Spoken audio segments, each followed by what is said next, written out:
Rodney, it's been a busy few days as you've taken over as Glentoran manager. Maybe to start us off, could you tell us a little bit about how that came about? Was it something that's been in motion for a while, or did it all happen very quickly? Ultimately, it happened very quickly. Obviously, performances and results over this past few weeks haven't been good enough, and Mick has decided at this stage that it was a perfect time for him to step aside to allow somebody else to come in with their own ideas and try to see how that goes. And whenever it was put to me, I was very excited. It has been something that has been in the back of my mind in terms of thinking that it might happen at some stage in the future. It might not, but I always knew that if you ever got the opportunity to manage a club like Glentoran, you'd be very keen and eager to take that challenge on. And you mentioned earlier in the week that there was some discussion about becoming the first team manager at some stage whenever you first joined Glentoran. How definite an offer was that? I'm not so sure. Now, at this stage, you probably look at it and think it was a definite offer. But every time Mick and Wendy would have said to me that they see me becoming manager at some stage, and this is going to be yours, you're going to be doing this job at some stage in the future, I always actually thought that they were just trying to get me to do a little bit more and put a wee bit more effort into it, because just to try and make things that wee bit better. But obviously they had their own plans. Obviously they've had their own discussions in the past. They've spoke to other directors and board members, and it's probably something that they've had in the pipeline. Whether they thought it was going to come around at this stage or not, I'm not so sure. And you're not new to managing in the Irish League. You had 7 seasons with Dungannon and a year of Coleraine. What have you learned in that time about management and about the Irish League that you'll be able to bring into your new role at the Oval? You learn a lot of good things, you learn a lot of bad things. You have good experiences and you have bad experiences, and I've certainly had both of them. I wouldn't say the bad experiences was a mistake, and I shouldn't have took that opportunity. You learn from your mistakes, and I certainly wouldn't be taking this job if I was thinking that I wasn't going to have control or sole control of football matters. I wouldn't put myself in that position again. It's important to have people around you that you trust. It's important to have players who are happy, playing with a smile on their face.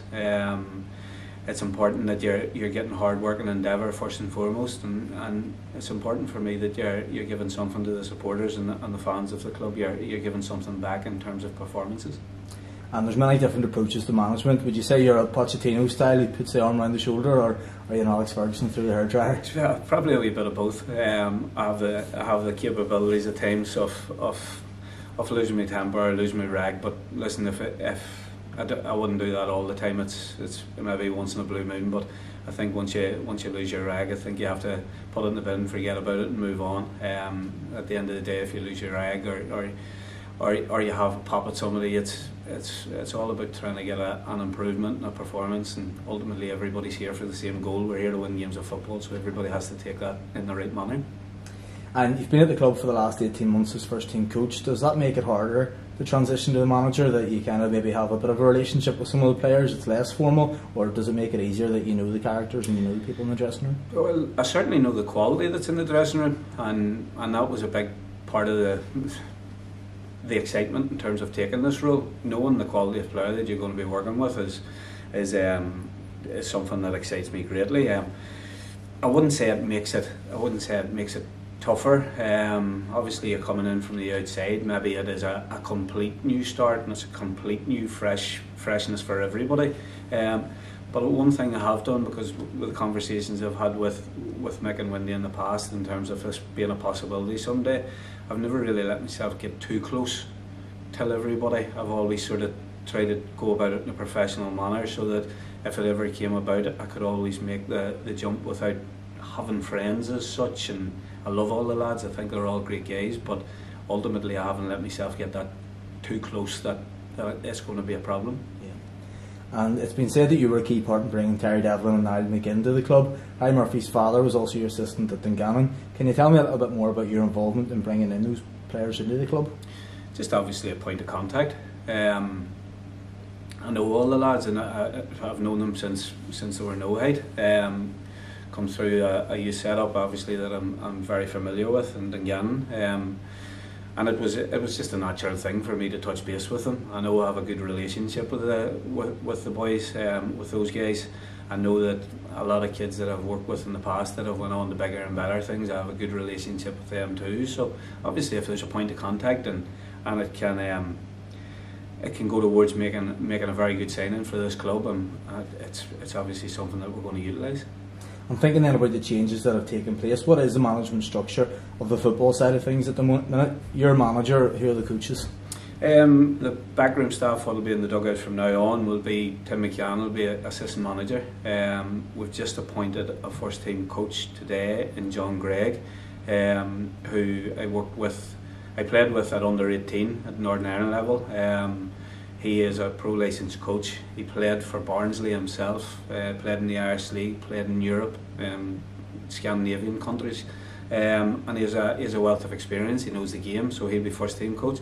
And obviously Elliot Morris is then coming into the dugout now as well, as goalkeeping coach. So I think it's massively important to have Tim and Elliot in around the dugout and in around the dressing room, because they know the history of this club, they know what it means to play for Glentoran, and they know what it is to win trophies for this club. John's father wasn't bad either. He was alright, yeah. Do you plan to bring anyone else into the coaching team, or do you think that's it now? No, at the moment, I'm happy with what we have. I think our short term aim is to be successful this season, as successful as we possibly can. Obviously, our initial target is to get the next 3 points, and then we go from there. But no, I'm happy with what I have around. I trust the people that I have around me. I've built relationships with the people around me that have been here before, so I'm happy with that. And the next question then is one that you probably knew was going to come up. You're the manager, your predecessor and his assistant manager have assumed their roles as directors in a full-time capacity. The cynics might say that you won't be able to fully put your stamp on the team. Whenever you agreed to take over as manager, did you have discussions about how much control you would have, or any potential influence coming from the board? Well, first and foremost, I really enjoyed working with the two men. I think they do a fabulous job for this club. I think where it was 3.5 years ago and where it is now is credit to them. But whenever I was offered this, obviously it's full responsibility of football matters, which I wouldn't have agreed to the job if it wasn't. And for me, to be honest, the only way that is going to be proved is through time and through people from our supporters looking from the outside in and seeing that it is actually happening. So, excuse me, I know I have full control of football matters, and that's the way it should be. Our fans are passionate. They want success. They see the investment that has been made. They see the players that we have within our staff, and sometimes they can get very frustrated. If I was a Glentoran fan, I was sitting in the background watching it, I'd get frustrated myself. Obviously, we don't want to see scenes like that. We don't want to see people fighting with each other. We don't want to see people falling out with each other. And ultimately, hopefully, through performances, we can put a smile back in all supporters' faces, and we can try to unite this club together again and get everybody pulling and going in the same direction. And whenever I let you away, you're going to go into the boardroom probably and get something to eat. If the walls in there could talk, they'd tell great stories of deals with players, matches won, trophies attained. And on the way in, there's some artwork which depicts some of Glentoran's greatest managers and the glory that they brought. No doubt your aim is for that artwork to go out of date, but what does success look like for you in the future whenever you look back at your time as Glentoran manager? A future reporter asking the future newly appointed manager about the exact same things as you've just asked me. I want to be part of that. I want to be somebody who can walk away from Glentoran with my head held high, having gained success.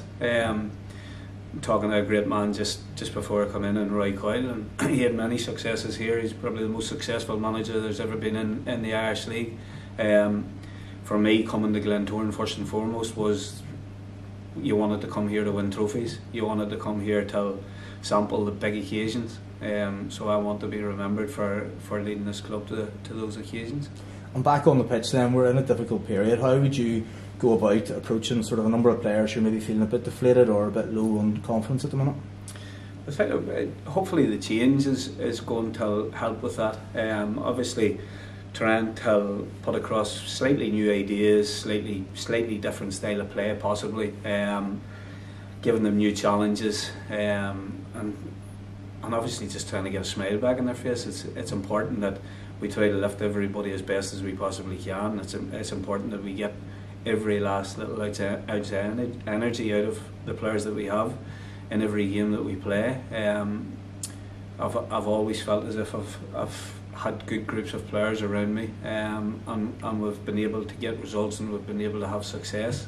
So I want to try and create that atmosphere here too. And it's Friday Night Lights tomorrow. We've beaten Newry City twice already this season, but the last outing was quite cagey, a 1-0 win.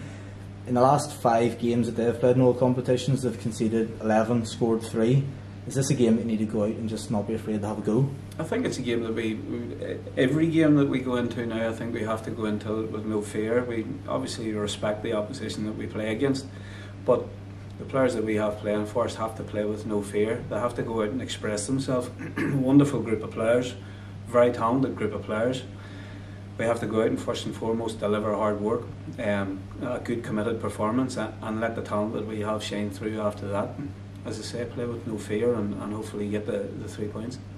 And I suppose naturally any new manager's first team selection creates a lot of interest. How's the squad looking in terms of players who are available for selection, and have you any inside scoop on any potential changes? Obviously, look, there could well be changes. We have got good options to make changes. Unfortunately, we lost Aidan Wilson last week after waiting for a long time for him to come back. He picked up his 5th booking last Saturday against Lauren, so he'll miss this through suspension. We have a concern over injury with Shannon Clucas. But apart from that, I think we have a relatively fit squad, and we've plenty of options. James Singleton's coming back from a longish term injury, and seems to be getting closer to coming back. Conor Mack is hopefully we're going to have a little bit of good news from him in the next couple of days. So gradually we're returning to a good, fully fit squad, and hopefully we'll get them all back as soon as possible.